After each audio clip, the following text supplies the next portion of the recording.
what works is, first of all, to recognize that conflict can be defined as a place where there are two or more truths, each of one thinking that it's the only one that's true. That's Ken Cloke on conflict and difficult conversations.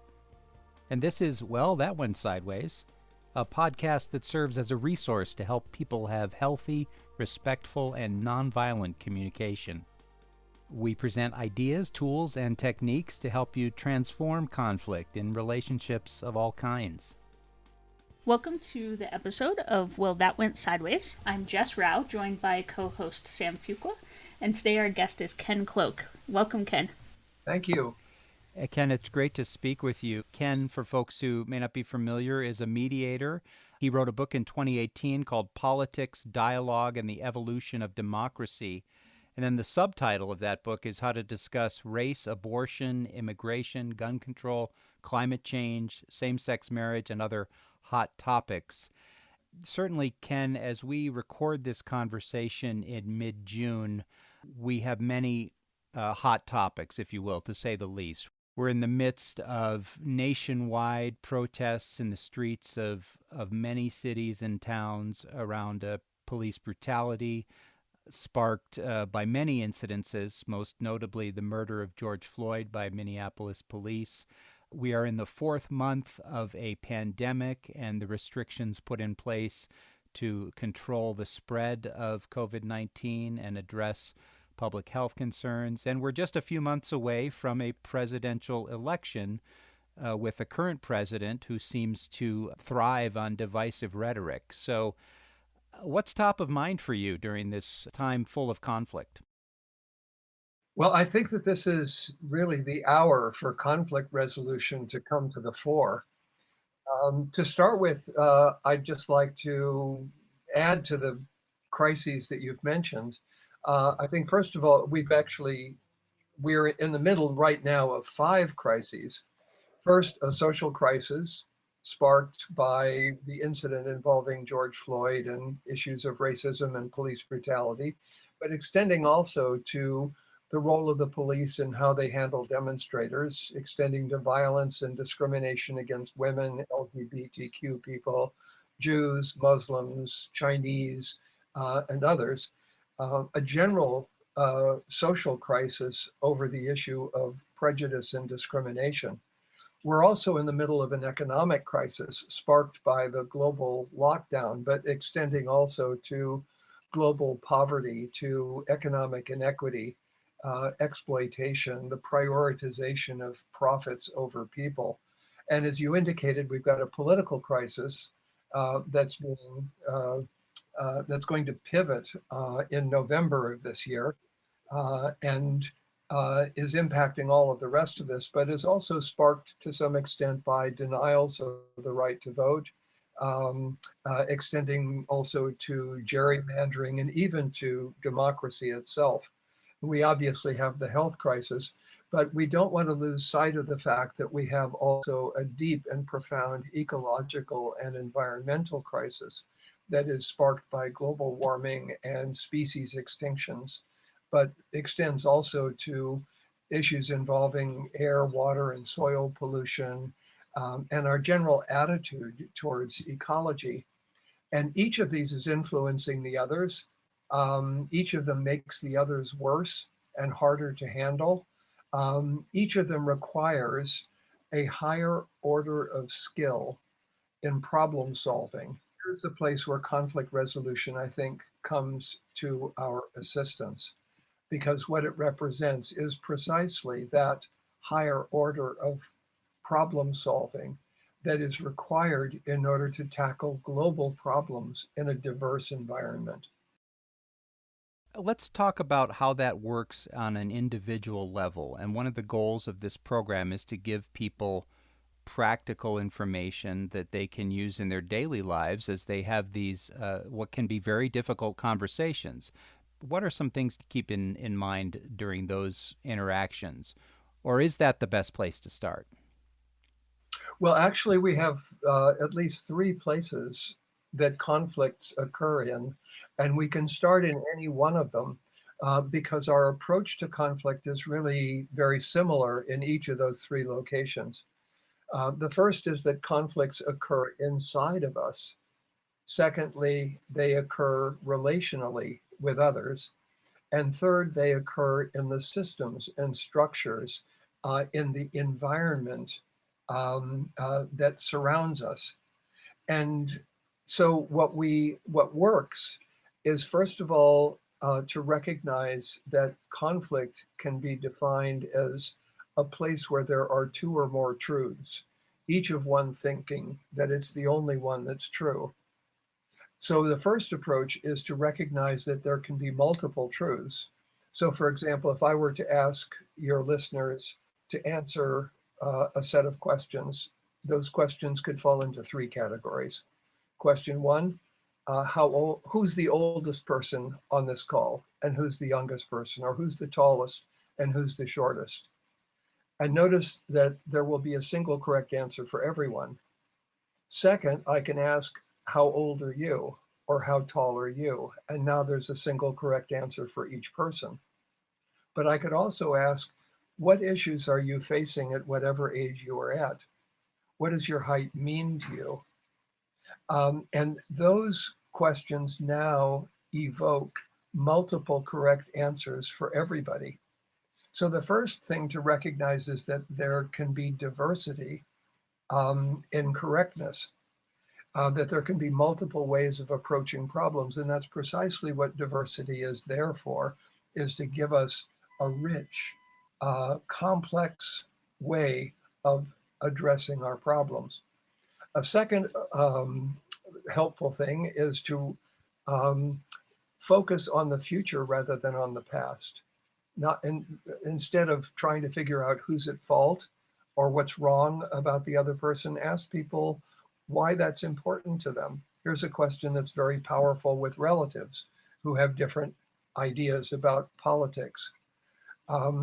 What life experiences have you had that have led you to feel so deeply about this issue? Or what is underneath that position for you? Why have you adopted it? What does it mean to you? And those kinds of questions will help people deepen their conversation, because as soon as we identify some label that we can attach to someone, we collapse the person into the label. And instead of having a real conversation, we just yell and scream at each other. Another thing that I think that we can do is to focus on the problem as an it rather than as a you.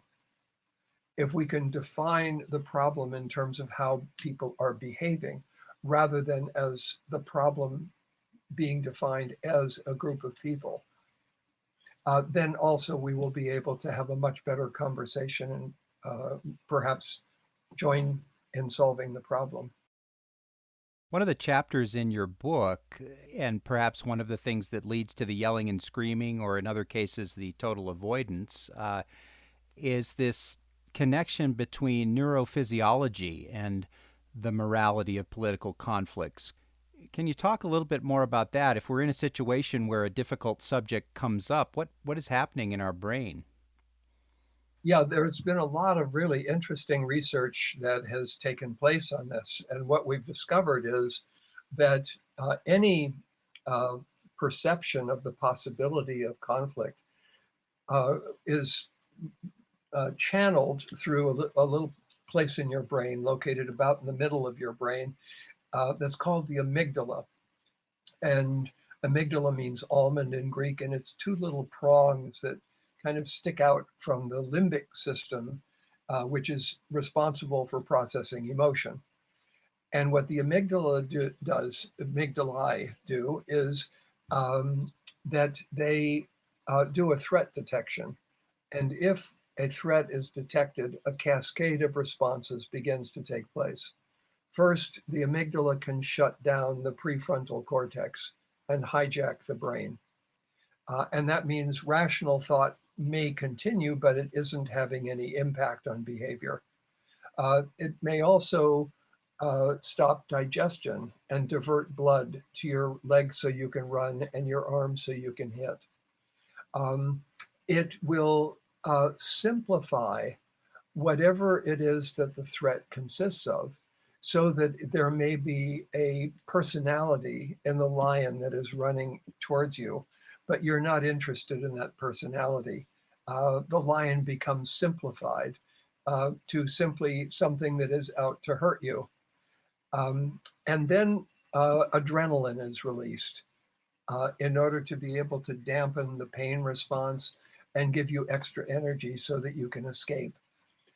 And the final thing that the amygdala does is it lays down memories very, very rapidly. It's responsible for remembering what it is that is happening to you that you want to avoid in the future. So now just imagine that you're sitting at home talking to your spouse and your amygdala gets triggered, or you're at work and somebody says something that's insulting to you. This is what is happening inside your brain and inside your body. And it turns out that this is not the only pathway. If it were, then there wouldn't be anything we could do about it. But there's a second pathway, and the second pathway is created by oxytocin. And instead of fight or flight, neurophysiologists refer to this as tend and befriend. And this is acts of kindness that disarm and actually break down adrenaline within the system. Anytime that you take a threat and make it personal, in the sense, not that you take it personally, but that the threat becomes something, someone who is a person. Whenever you add complexity to it, whenever you look at the whole thing rather than just a small piece of it, you begin to break down that fight or flight reflex. Any acts of kindness and generosity also tend to break it down. So extending a helping hand to someone, seeing a photograph of a baby, touch, all of those things are things that can reverse that neurophysiology. Is there language we can use in the moment with the person who is triggering that response? Yes, there are a number of things that can be done. And first, let's take a look at what we do that isn't very helpful. If you think of your being right now in that conversation and ask, what is the very first word that is likely to come out of your mouth? It is probably going to be the word you. And that's going to be followed by something negative. So the word you, if we just look at it as a pronoun, the form of the pronoun is an accusation. You are being accused of something. And what you're going to get in response to an accusation is a denial and a counter accusation. No, I didn't, and you're something worse. And that's going to go nowhere. So what you can do instead is you can shift the pronoun to, for example, an it. If you say, you are lazy, the person is going to say, no, I'm not, and you are not my boss, or whatever the response may happen to be. But instead, if you say, there's a lot of work to be done, how should it be divided?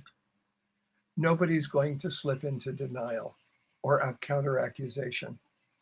And you can also describe it as a you. Shift the you to an I, as in, I would really like to take time off too, but I don't give myself permission to do that. Or, I really need a hand here. Can you help me out? In other words, it can become either a confession or a request. And finally, you can turn it into a we, as in, there's a lot of work we have to do here. How should we divide it? And that becomes then an invitation into collaboration. We can also shift the verb from you are to you did. And we can shift what the accusation is, but more deeply and profoundly, what we can do is we can ask the person a question. And if we come from a place of authentic curiosity, not trying to blame the other person, not trying to trap them, not being a lawyer, trying to nail them down on cross-examination, but really being curious about what is going on for them. Then what will happen is we'll have much more successful conversations. Because we're seeing so much with the election coming up, also with everything that's happening around race and power and privilege. There's a lot of side taking and pushing people to try to take a side, as well as in social media and other places, the unfriending if you're not on the person's side. And just wondering if you have thoughts for folks as they're trying to navigate what they're feeling like is a really moral or ethical conflict like we're seeing right now, and the side choosing that's happening. Yes. And I come to this question from myself, having been a part of the civil rights movement in the 1960s and working in the South, in Southern Alabama and South Georgia, and having been an activist for a long period of time. And I would say that choosing sides is actually choosing a direction in history, except that we don't have to be opposed to any one person. What we want to be opposed to is an it, to a thing, to racism, to brutality. So what we want to try to do is to, instead of making enemies, figure out how we can actually open our ranks so that people can join us as they have been doing across the country. For example, in connection with the police, it is possible for us to describe the system and the culture of police organizations that encourages brutality without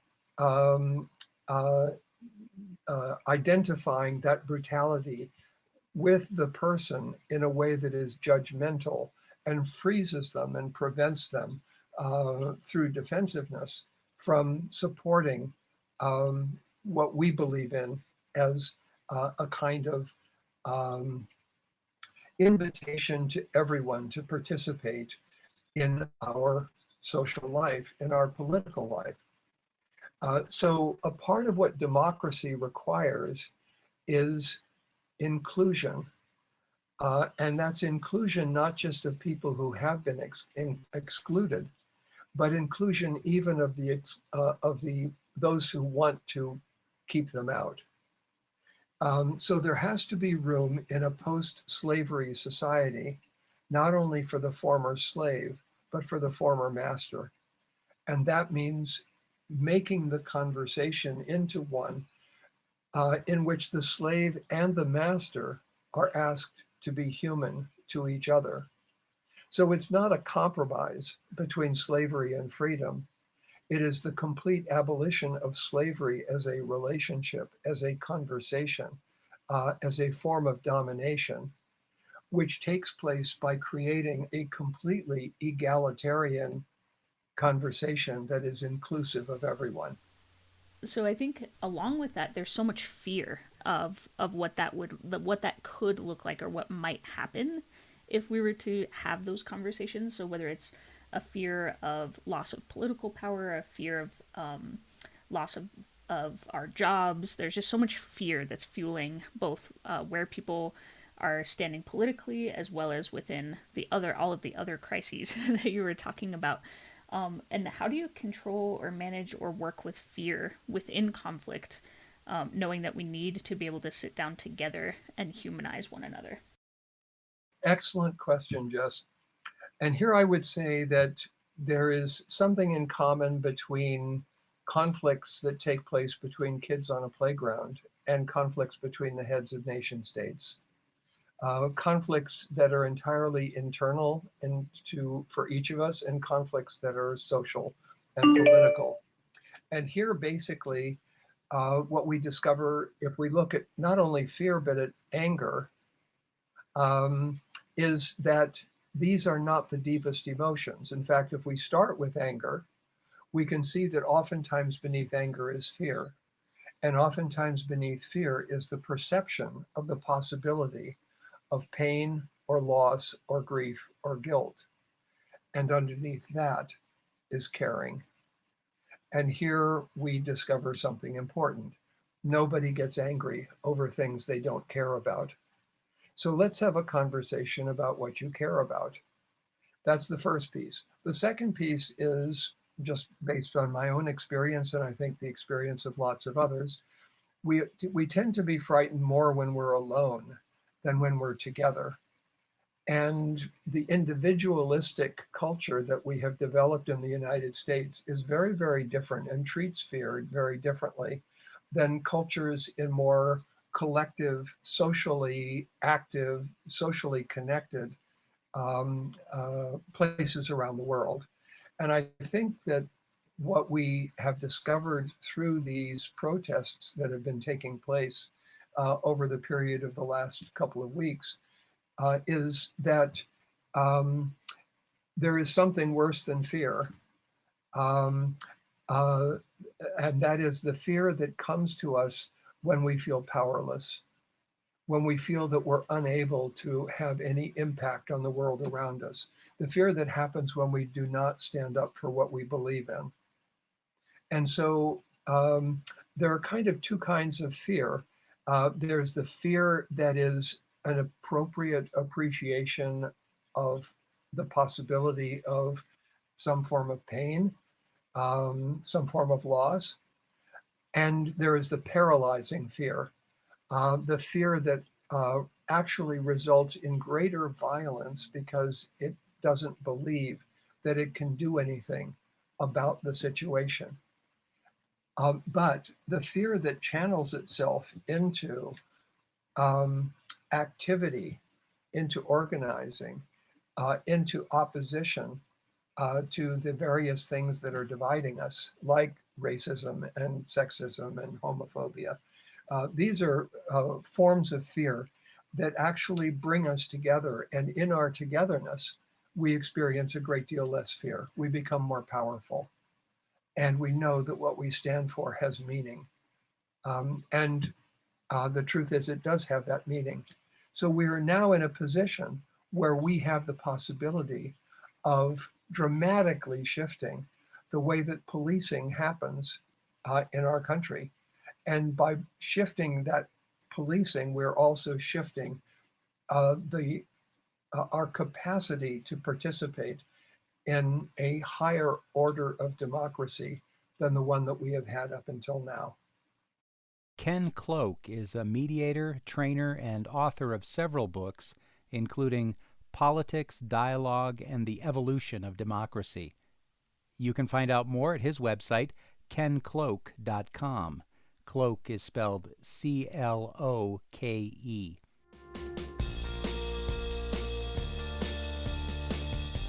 Our podcast is called Well, That Went Sideways. We produce new episodes twice a month. You can find them wherever you get your podcasts and on our website, sidewayspod.org. We also have information on our guests and links to more conflict resolution resources at the website. That's sidewayspod.org. Our program is produced by Mary Zinn, Jess Rao, and me, Sam Fuqua. Our theme music is by Mike Stewart. And this podcast is a partnership with the Conflict Center, a Denver-based nonprofit that provides practical skills and training for addressing everyday conflicts. Find out more at conflictcenter.org.